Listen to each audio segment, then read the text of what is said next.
Buying items online used to be a real pain in the neck for many of us here in Korea because we're required to install various security programs and use a public certificate system.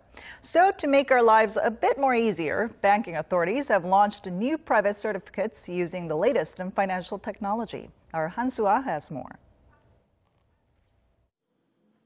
Online shoppers in Korea will be able to pay for their purchases more easily and quickly than ever before.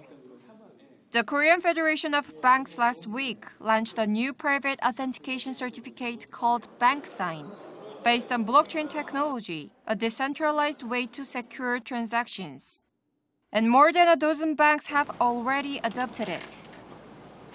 Banking certificates are usually a lot of hassle, but this mobile application, which uses a blockchain-based certificate, allows customers to make online transactions without the central verification institution.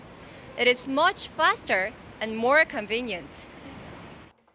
The old system of digital public certificates made users install lots of software and even switch browsers just to log into the bank. You'd even have to close your browser and start the transaction over again. Needless to say, it got a lot of complaints. For instance, in 2013, when the Korean drama My Love from the Star became popular, Chinese shoppers tried to buy a coat worn by the main character but gave up. Laws were changed in 2015 so that online outlets don't have to use the public certificates, but many vendors have stuck with old habits. Despite the promise of the new blockchain-based system, some experts say it still needs more work to fully replace the old one. Technically, using blockchain-based certification, the transaction procedures became simpler as all banks share database. However, some improvements are needed as users still need to download the digital certificate on the smartphone.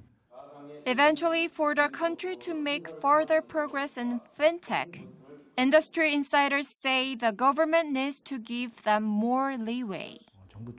Not only for the development of technologies in the field of certification, but also for the general financial sector, further liberalization of the related regulations and the additional government supports are needed. In the meantime, the banking sector will continue to introduce various technologies related to the fourth industrial revolution, like big data and artificial intelligence, into financial transactions. Han-Soo-ah, Arirang News.